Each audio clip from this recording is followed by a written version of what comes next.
Bugün oyun mühərrikləri barədə danışmaq istəyirəm. Oyun yaratmaq üçün hazırda bazarda 3 əsas proqram var. Birincisi Unreal Engine-dir ki, yüksək qrafikalı və peşəkar oyunlar üçün bir nömrəli seçimdir.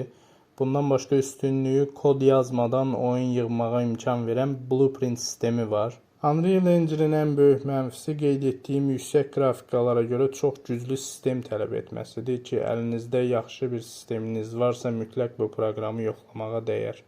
İkincisi Unity proqramıdır. Onun ən böyük üstünlüyü cross-platform olmasıdır. Yəni eyni oyunu həm mobilə, həm PC-yə rahatlıqla çıxara bilərsiniz.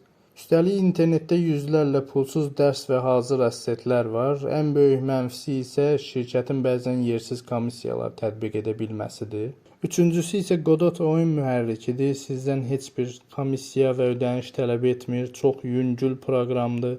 Ən zəif kompüterlərdə belə çox rahat işləyir. Ən böyük mənfisi isə nisbətən yeni olduğu üçün kifayət qədər video dərs və hazır əssetlərin olmamasıdır.